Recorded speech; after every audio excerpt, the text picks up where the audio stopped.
네, 오늘 같이 나눌 말씀은 예배소서 4장 1절에서 6절 말씀입니다. 제가 봉독하도록 하겠습니다.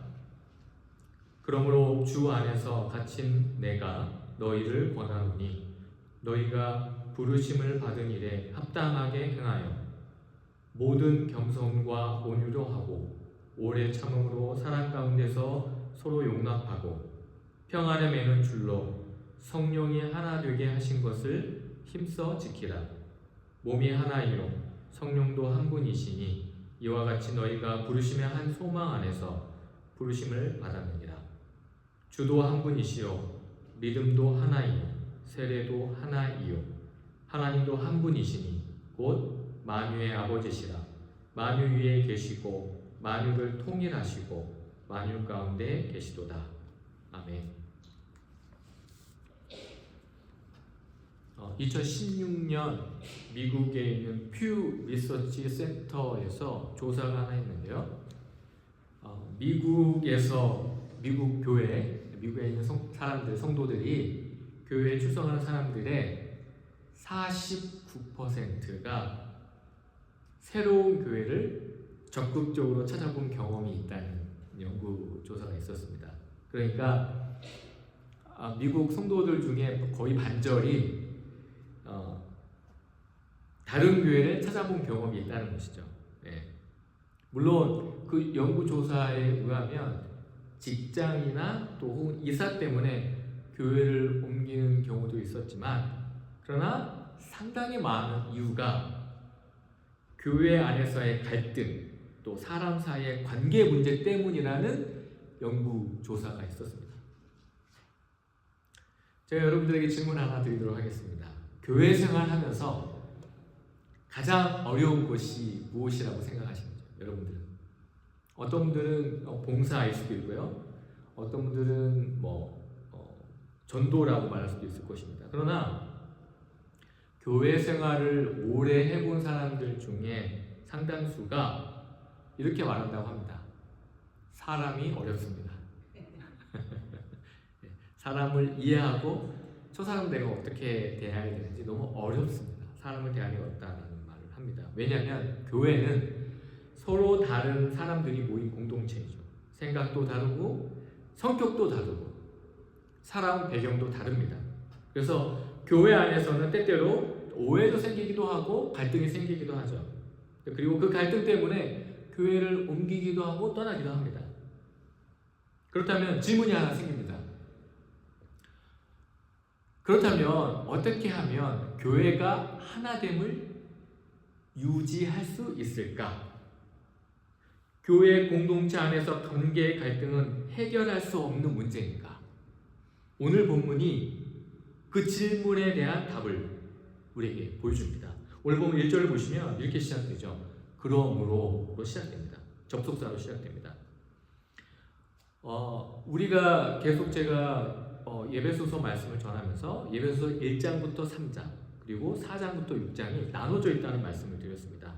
1장부터 3장까지의 말씀을 통해서 교회의 정체성, 교회가 무엇이고 또 교회는 어떤 곳인지에 대한 설명을 한다는 말씀을 나눴죠. 그래서 교회의 머리는 예수 그리스도이시고 교회는 그리스도의 몸이다라는 말씀을 나눴습니다.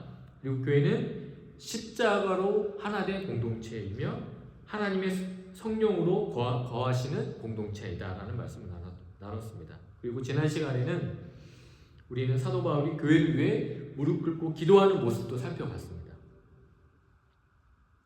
그런데 오늘부터 살펴보는 예배소서 4장 1절부터 내용이 달라집니다. 이 차이를 아는 게 정말 중요한데요. 무엇보다 중요한 것은 순서입니다. 그러니까 이 그러므로라는 접속사 이전과 이후가 내용이 뒤바뀌면 큰일 납니다. 왜 큰일 나냐면요. 혹시 여러분 그런 생각을 해보신 적 있는지 모르겠는데 내가 정말 구원받을 수 있을까? 혹은 지금 나에게 갑자기 어려운 일이 생겼어요. 갑자기 교통사고가 났거나 갑자기 내가 아팠거나 그러면 혹시 이런 생각을 해보신 적 있습니까? 혹시 내가 하나님 앞에 잘못한 게 있어서 하나님 나에게 벌 주시는 거 아닐까? 이런 생각을 혹시 해보신 적 있으신지요? 그렇다면 우리는 이 그러므로라는 접속사를 잘못 이해하고 있기 때문에 그런 문제가 생깁니다. 무슨 말이냐면 예배소서 1장부터 3장까지의 내용은 우리가 이미 살펴본 것처럼 하나님께서 태초 전부터 우리를 선택하시고 예수 그리스도의 십자가의 놀라운 은혜로 구원하셨다는 내용이 담겨 있습니다. 그리고 유대인과 이방인이 하나가 되게 하셨고 또 우리를 교회로 부르셔서 하나님의 놀라운 일에 동참하게 하셨다는 내용이 1장부터 3장까지의 내용이죠. 그러니까 복음에 대한 서술입니다.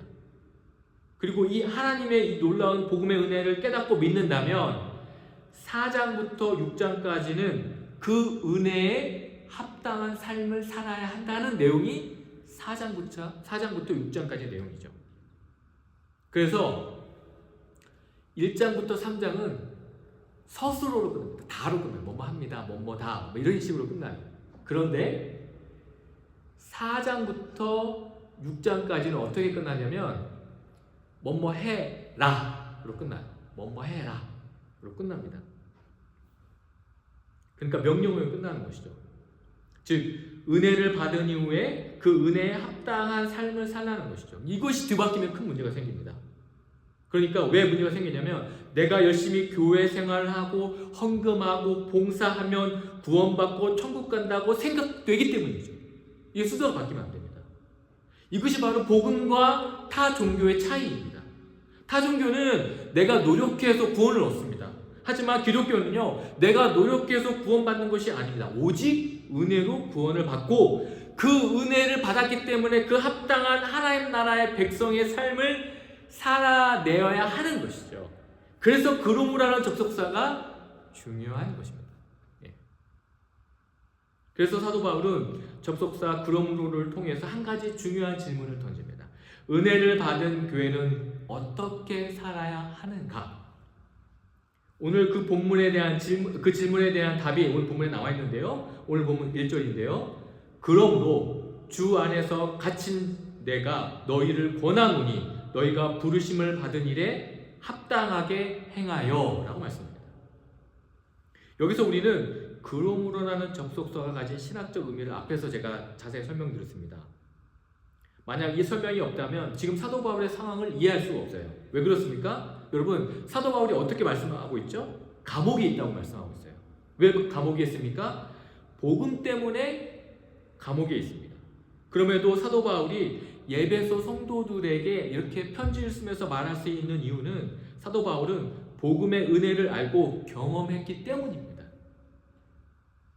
이 사실을 예배소 성도들도 알고 있기 때문에 현재 자신의 처지를 원망하거나 불평하지 않고 당당하게 자신의 상황을 말할 수 있는 것이죠. 그리고 사도 바울이 예배소 성도들에게 좀 권면하고 있는 겁니다. 뭐라고 권면하고 있습니까? 부르심에 합당하게 행하라는 것입니다. 여기서 말하는 부르심이 무엇입니까? 단순히 우리를 초대한다는 의미가 아니고 하나님께서 태초 전부터 우리를 선택하셨고 예수 그리스도를 통해 구원을 주셔서 하나님 나라의 백성이 되게 하신 것을 말하는 것이죠. 그러니까 이제 구원받은 백성다운 삶을 살아야 한다는 것입니다. 그러면서 오늘 본문 1절에서 합당하게 살라고 말씀하십니다. 여기서 말하는 합당하게라는 단어의 의미는요, 헬라어로 저울의 균형을 맞추다라는 의미를 가지고 있습니다. 합당하게라는 의미입니다. 그러니까 우리가 받은 은혜에 우리의 삶이 균형을 이루어야 한다는 의미죠. 제가 예전에 말씀드린 적이 있는데요. 왕이 거리를 지나가다가 저기서 구걸하는 소년을 하나 봤습니다. 그리고 그 소년이 너무 불쌍해서 그 소녀를 양자 삼았어요. 양자 삼아서 이제 왕자가 되지 않습니까? 왕궁으로 데려갔어요. 그러면 그 왕자가 되었지만 그의 삶이 바뀌지 않았지 않습니까? 그럼 어떻게 해야 되죠? 왕자 교육을 받아야 됩니다. 이제는 손으로 음식을 먹으면 안 되고, 우리는 젓가락질을 하기 때문에 젓가락으로 먹는 훈련도 해야 되고, 왕자가 쓰는 언어도 배워야 되고, 걸음걸이도 배워야 되는 거죠. 마찬가지입니다. 우리가 하나님의 놀라운 구원을 받았다는 사실을 예수를 진짜로 우리가 믿는다면 우리의 삶이 그 구원의 균형 잡힌 삶으로 부르심을 받았다는 의미라는 것이죠. 우리가 그런 삶을 살아야 진짜 교회의 모습을 보여줄 수 있다는 것입니다. 그렇다면 균형 잡힌 그 은혜의 부르심의 삶이 무엇일까요? 그 2절입니다. 2절 보십시오. 모든 겸손과 온유로 하고 오래 참음으로 사랑 가운데서 서로 용납하고 라고 말씀해요. 여기서 우리가 자세하게 살펴볼 게 뭐냐면요, 모든 겸손과 온유입니다. 영어 성경에도 with all humility and gentleness 이렇게 번역을 했어요. 그러니까 여기서 우리가 기억해야 될 것은 모든이라는 단어예요. 그러니까 적당한 겸손과 적당한 온유가 아니라는 것입니다. 여기서 먼저 우리 겸손이라는 단어를 생각해 볼 필요가 있는데요, 우리는 우리 정서상, 한국 사람들의 정서상 겸손이라는 단어가 어떤 단어로 받아들이죠? 좋은 의미로 받아들입니다. 동양적 세계관에서 겸손하라는 말을 자주 듣고 자라죠. 그래서 저희도 현선아민들한테 겸손해라 항상 겸손해라 막 그렇게 교육시키고 교육하죠. 네. 하지만 지금 우리가 나누고 있는 예배소서 1차 독자인 사람들에게 겸손해라라는 말은요, 다른 의미입니다. 충격적인 말이에요. 왜 그러냐면요, 그 당시의 겸손은 누구만 하는 거냐면 노예의 태도입니다. 노예만 겸손해요.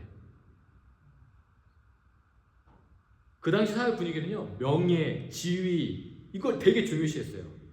권위. 그래서 자신의 지위와 권력과 명예를 높이는 문화였습니다. 그러니까 겸손은 그 반대죠. 노예의 태도이고 패배자의 태도입니다. 그래서 그 당시에 겸손이라는 단어는 아주 부정적인 단어예요. 부정적인 단어. 그런데 여러분 잘 아시는 것처럼 빌립보서 2장 5절부터 8절 말씀이 있습니다. 제가 읽어드릴게요. 잘 들어보십시오. 너희 안에 이 마음을 품으라.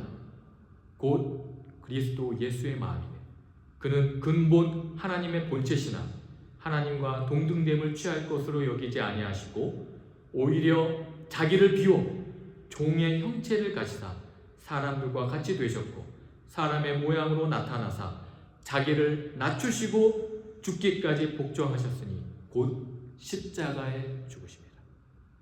초대교회에서 겸손은 단순히 도덕적 품성을 말하는 것이 아닙니다. 그리스도의 성품 그 자체를 말하는 것입니다. 예수님께서 권력을 내려놓으셨습니다. 자신을 낮추셨습니다. 섬기는 삶을 사셨습니다. 그래서 예수님이 제자들의 발을 씻기신 것입니다. 그 당시에 발을 씻기는 것은 오직 누가 합니까? 노예가 하는 일, 종이 하는 일이었습니다. 겸손은 자기 비하가 아닙니다. 자신감 부족을 보여주는 것이 아닙니다. 바로 복음의 열매인 것입니다. 여러분, 어떤 교회가 진짜 교회입니까? 겸손한 성도들로 가득 찬 교회이죠. 여기서 모든이라는 의미를 잊지 말아야 합니다. 적당한 겸손이 아닙니다. 온전한 겸손입니다. 여러분 상상을 해보십시오. 왕이요, 마차를 타고 행차하다가 갑자기 마차에서 내려서 엎드려 있는 백성들의 손을 잡아준다고 생각해 보십시오. 그 백성들은 평생 그 경험을 잊지 못할 것입니다. 백성들이 얼마나 그걸 느꼈을까요? 놀라운 일이죠. 그렇다면 여기서 우리가 한번 질문할 필요가 있습니다. 왜 사도 바울이 이 겸손을 맨 앞에 배치했을까? 우리가 잘 아는 것처럼 에베소 교회 안에는 기본적인 갈등 구조가 있습니다. 왜 그렇습니까? 유대인이 있고 이방인이 있어요. 이 교회는 유대인과 이방인이 섞여 있는 교회입니다. 그러기에 유대인은 유대인대로, 이방인은 이방인대로 함께 예배를 드렸습니다. 그래서 어려움이 많았어요. 내가 맞다, 아니다, 네가 맞다, 내가 맞다, 서로 막 갈등이 있었다는 것이죠. 이 소식을 들은 사도 바울은 겸손을 맨 앞에다 갖다 놓고 설명하는 겁니다. 겸손이 무엇이다? 교회의 시작이다. 겸손하지 못하면 온유하지 못합니다. 겸손하지 못하면 절대 오래 참지 못합니다. 겸손하지 못하면 다른 사람을 용납할 수 없어요. 그래서 겸손은 온유와 오래 참음과 용납의 문을 여는 마스터키입니다. 저는 우리 교회가 진짜 겸손한 교회가 되었으면 합니다. 그러기 위해서 우리는 겸손의 모델이 되어주신 예수 그리스도를 깊이 묵상해야 돼요. 그래야 우리가 온유해질 수 있고, 그래야 다른 사람을 오래 참아줄 수 있고, 그리고 그래야 다른 사람을 용납할 수 있게 되는 것이죠. 이러한 성품들이 교회 안에 풍성할 때 하나님이 우리를 부르신 그 부르심의 삶을 살 수 있는 것입니다. 그런데 오늘 보면 3절 보세요. 3절 보시면 이렇게 말씀합니다. 평안에 매는 줄로 성령이 하나 되게 하신 것을 힘써 지키라. 3절을 통해서 우리가 해야 할 일이 무엇일까요? 교회가 하나 되기 위해 노력해야 한다고 말씀하고 있습니까? 여러분 맞습니까? 제가 질문하면 한번 생각해 보셔야 돼요. 항상 아니에요. 자, 다시 보세요. 본문을 그렇게 읽으면 안 돼요. 평안에 매는 줄로 성령이 하나 되게 하신 것을 힘써 지키라는 말은 뭐냐면, 교회는요 하나 되는 것이 우리가 노력해서 되는 게 아니라는 거죠. 다시 보십시오. 성령이 하나 되게 하셨다라고 말씀하셨어요. 성령이 하나 되게 하신 것을 어떻게 하라고요? 힘써 지켜야 되는 거예요. 우리가 하나 되게 하는 것이 아니에요. 성령 하나님이 우리를 하나 되게 하신 것입니다. 우리가 할 일은 그냥 그것을 힘써 지키는 것이에요. 우리가 하나 됩시다. 우리가 서로 하나 됩시다. 아니요. 성령이 하나 되게 하신 거예요. 성령이 하나 되게 하셨기 때문에 우리는요 힘써 지키는 것이에요. 여러분 우리가 결혼식을 하면 합법적 부부가 되지 않습니까? 그러면 여러분 결혼 생활이 쉽습니까? 어렵습니까? 대답을 잘 하셔야 됩니다. 대답을 잘 하셔야 되는데, 결혼식을 했다고 결혼 생활이 쉽습니까? 아니죠. 예, 결혼식을 하고 나서 서로 존중하고 서로 참지 않고 서로 이해하지 않으면 관계가 어려워지지 않습니까? 예, 마찬가지죠. 성령께서 교회를 하나 되게 하셨어요. 그런데 우리는 예수 그리스도로 인해서 믿음의 가족이 되었습니다. 그러나 우리가 어떻게 해야 된다고요? 겸손해야 합니다. 내가 무조건 옳다고 주장하지 않아야 합니다. 온유해야 합니다. 상대를 부드럽게 대해야 한다는 것이죠. 오래 참아야 돼요. 사람이 쉽게 변하지 않는다는 것을 알아야 합니다. 예, 기다려줘야 돼요. 사랑으로 용납해야 됩니다. 상대가 약점이 많아요. 그럼 어떻게 해야 돼요? 그냥 온유하게 참고 기다려줘야 합니다. 이것을 하기 위해서 우리가 어떻게 해야 됩니까? 예수를 믿으면 그냥 됩니까? 안 돼요. 어떻게 하라고요? 힘써 지키라라고 해요. 그러니까 힘써 지키라는 말이 무슨 말이냐면요, 그냥 에너지를 다 쏟아야 되는 거예요. 여러분 결혼 생활도 마찬가지죠. 여러분 배우자를 기쁘게 하려면요 어떻게 됩니까? 에너지를 정말 다 쏟아내요. 동의를 안 하시니까 동의를 안 하시니까 에너지를 막 최대 에너지를 다 해야 돼요. 막 힘을 다 해야 돼요. 그럼 어떻게 됩니까? 그럼 어떻게 돼요? 지칩니다. 에너지를 다 쏟으면 지쳐요. 너무 힘듭니다. 그러면 우리 안에 어떤 소망이 생겨요? 주 예수여 어서 오시옵소서. 주님의 재림을 소망하게 돼요. 믿음이 생겨요. 막 주님을 더 사모하게 되고, 그렇게 돼요. 힘들다는 얘기죠. 힘들다는 얘기. 사도 바울은 그 사실을 너무 잘 알기 때문에 힘써 지키라고 말하는 거예요. 영어 성경에 ESV에는 이것도 maintain이라고 번역을 했는데요, NIV가 더 좋은 것 같아요. Make every effort to keep이라고 번역했어요. 그러니까 모든 노력을 다 해라. 네가 할 수 있는 모든 노력을 다 해야 된다는 거죠. 그냥 되는 게 아니라. 그러면서 사도 바울은 하나됨을 강조하기 위해서 4절부터 6절까지 하나라는 단어를 몇 번 씁니까? 7번을 써요. 제가 4절부터 6절 다시 읽어드릴게요.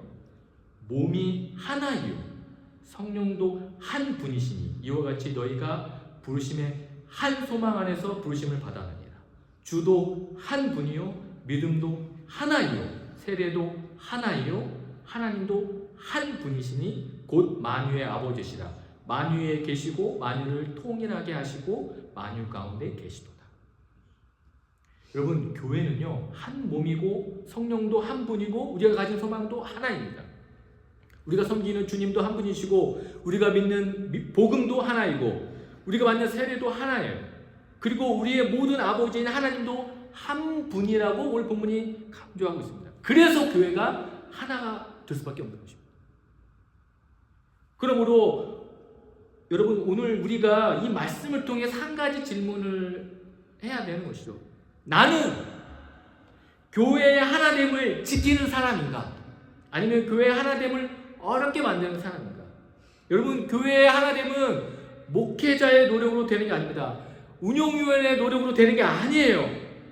교회의 하나됨은 한 사람 한 사람의 겸손으로 만들어지는 공동체의 분위기라는 것입니다. 한 사람이 겸손하면 한 관계가 살아납니다. 한 사람이 온유하면 한 갈등이 사라져요. 한 사람이 오래 참으면 한 그 공동체가 무너지지 않게 되는 것입니다. 한 사람이 사랑으로 용납하면 그 교회는 진짜 교회가 되는 것입니다. 여러분, 우리는 완전할 수가 없습니다. 그러나 우리가 예수님을 바라보면 우리는 조금씩 변할 수 있습니다. 예수님은 가장 높은 분이셨지만 가장 낮은 자리에 내려오셨잖아요. 그래서 우리가 서로 참아줄 수 있는 것이에요. 그래서 우리가 서로를 용납할 수 있는 것입니다. 그래서 우리가 서로를 사랑할 수 있는 것입니다. 사랑하는 성도 여러분, 우리 교회는 큰 교회가 아닙니다. 그러나 우리 교회가 하나된 교회가 될 수 있어요. 프로그램이 많지 않아도 됩니다. 교회가 크지 않아도 됩니다. 그러나 한 가지는 분명해야 합니다. 그것이 무엇입니까? 이 교회에는 겸손이 있다. 이 교회는 온유가 있다. 이 교회는 오래 참음이 있다. 이 교회는 사랑이 있다. 그래서 사람들이 이렇게 말하는 교회가 되었으면 좋겠습니다. 아, 저 교회에 가면 사람들이 서로 사랑한다. 저 교회에 가면 서로를 존중한다. 저 교회에 가면 정말 복음이 살아있다. 우리가 그렇게 살면 교회는요, 하나가 되는 것입니다. 왜냐하면 우리가 하나 되려고 애쓰는 공동체가 아니라 이미 성령께서 우리를 하나로 만드셨기 때문입니다. 그래서 오늘 우리는 다시 결단해야 하는 거죠. 주님, 예수님, 성령 하나님, 저를 겸손하게 해주십시오. 저를 온유하게 해주십시오. 저를 오래 참는 마음을 주십시오. 주님, 저에게 사랑으로 용납하는 마음을 주십시오. 그럴 때 우리 교회는 성령께서 기뻐하시는 하나된 교회가 될 줄 믿습니다. 이렇게 기도하시는 우리 사랑 성도님 되시기를 주님의 이름으로 축원드립니다. 기도하겠습니다. 하나님 아버지, 우리를 성령으로 하나 되게 하심에 감사드립니다. 우리가 하나님을 힘써 지키게 하여 주시옵소서. 그러기 위해 우리가 겸손하게 하시고 온유하게 하시며 오래 참고 사랑으로 용납하는 그런 교회가 되게 하여 주시옵소서. 그리하여 우리 교회를 통해 많은 사람들이 복음을 경험하게 하여 주시옵소서. 감사드리며 이 모든 말씀 우리 구주 예수 그리스도의 이름으로 기도드립니다.